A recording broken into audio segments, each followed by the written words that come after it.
Guys, welcome to my YouTube channel creative Nishu. तो आज फिर आप सभी का स्वागत है मेरे इस यूट्यूब चैनल पर और हम स्टार्ट करते हैं मेटल एंड नॉन मेटल का नेक्स्ट टॉपिक। तो आज का हमारा टॉपिक रहेगा मेटलर्जी। तो इसको स्टार्ट करने से पहले मैं आपको इसके बारे में एक बहुत ही इंपॉर्टेंट बात बताना चाहती हूँ, वो है ये कि मेटलर्जी इस चैप्टर का बहुत ही इंपॉर्टेंट टॉपिक है, क्योंकि यही टॉपिक आगे जाके 12th 11th क्लास में एक चैप्टर का रूप ले लेता है। ठीक है, तो इस टॉपिक को आज हम कवर करेंगे बहुत ही बेस्ट एंड सिंपल तरीके से। चलो चलते हैं, बात करते हैं मेटलर्जी की। तो मेटलर्जी होता क्या है? आप सभी को मैंने इससे पहले वीडियो में बताया था कि हम जो है मेटल्स को अर्थ क्रस्ट में से मेटल को हम गेन करते हैं। तो उसमें जो मेटल होती है हमारी, वो कुछ फ्री स्टेट में पाई जाती हैं और कुछ कंबाइंड स्टेट में, यानी कंपाउंड की स्टेट में पाई जाती हैं। ठीक है, तो कुछ इम्प्योरिटी उनके साथ ऐड होती है। तो उन इम्प्योरिटी को हटा करके मेटल को प्योर फॉर्म में लेकर आना, ठीक है, तो इसी प्रोसेस को क्या बोलते हैं? मेटलर्जी। तो इसकी डेफिनेशन क्या होगी? The process of extraction of metal from their ore में से मेटल को अलग करना। ठीक है, मेटल को निकाल लेना। ठीक है, तो इसी विधि को क्या बोलेंगे? मेटलर्जी। क्लियर है आप सभी को? अब हम चलते नेक्स्ट। तो जैसा कि मैंने आपको पहले बताया था कि मेटल जो होती है वो नेचर में 2 स्टेट में पाई जाती हैं, फ्री स्टेट और कंबाइंड स्टेट। देखो, फ्री स्टेट में आपको पता है, फ्री स्टेट में मेटल पाई जाती है, जैसे गोल्ड है, सिल्वर है। तो इसका मतलब ये नहीं है कि ये बिल्कुल प्योर स्टेट होती है। ठीक है, फ्री स्टेट में पाई जाती है, हालांकि इनके साथ कुछ ना कुछ इम्प्योरिटी ऐड होती है। ठीक है, as compare to combined state, देखो कंबाइंड स्टेट में जो मेटल पाई जाती है वो कंपाउंड की फॉर्म में पाई जाती है। तो कंपाउंड फॉर्म में पाए जाने वाली जो मेटल्स होती है उनको एक लार्ज प्रोसेस से होके जाना होता है प्योर फॉर्म में गेन करने के लिए मेटल को। ठीक है, बट जो फ्री स्टेट में पाई जाती है उनके साथ में कुछ ना कुछ तो इम्प्योरिटी ऐड होती ही है। ठीक है, तो उन इम्प्योरिटी को अलग करना मेटल से, यही क्या कहलाता है? मेटलर्जी। क्लियर है गाइस? तो अब हम समझते हैं कि ये कितने टाइप्स के होते हैं और कैसे कैसे प्रोसेस होते हैं। तो पहला प्रोसेस जो है वो है कैल्सिनेशन। तो मेटलर्जी का पहला प्रोसेस होता है कैल्सिनेशन। इसमें हम क्या करते हैं? It is the process of heating of the ore in absence of air, जिसमें हम ओर को, और आप सबको क्लियर ना, और होते क्या है?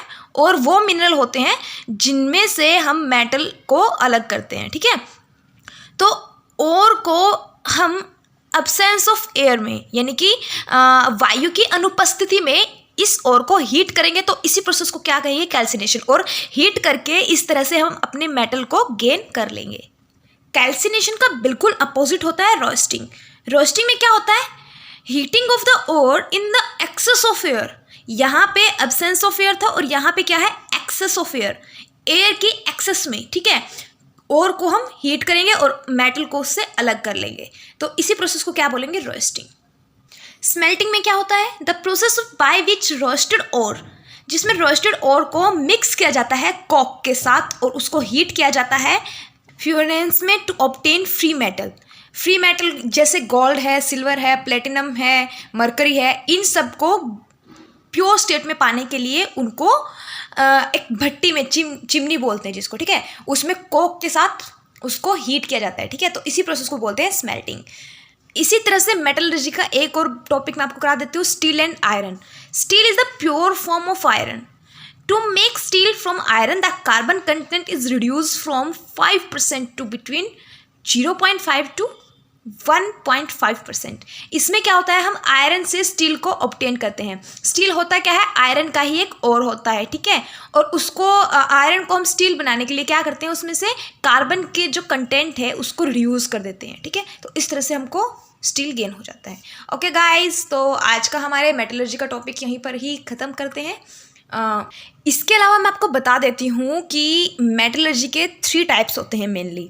फर्स्ट वन है पायरोमेटलर्जी, जिसमें क्या करते हैं? हम हाई टेम्परेचर का यूज़ करके हैवी मेटल को प्योर स्टेट में लाया जाता है। ठीक है, किसका यूज़ करके? हाई टेम्परेचर का यूज़ करके। इसमें एग्जांपल है आयरन, जिंक, कॉपर एक्सेट्रा, तो इसको बोलेंगे हम पायरोमेटलर्जी। सेकंड होता है हाइड्रोमेटलर्जी। हाइड्रो मीन्स किससे रिलेटेड? वाटर।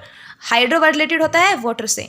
तो वाटर यानी कि वाटर का यूज़ करके सॉल्यूशन प्रिपेयर करेंगे और according to electrochemical series ECS के थ्रू उस सॉल्यूशन को प्रिपेयर करेंगे और मेटल को हम क्या करेंगे? अलग करेंगे इम्प्योर स्टेट से प्योर स्टेट में लेकर आएंगे। इसमें एग्जांपल है गोल्ड, सिल्वर, ठीक है। तो इस तरह की मेटल को प्योर स्टेट में लाने के लिए हम यूज़ करते हैं हाइड्रोमेटलर्जी का।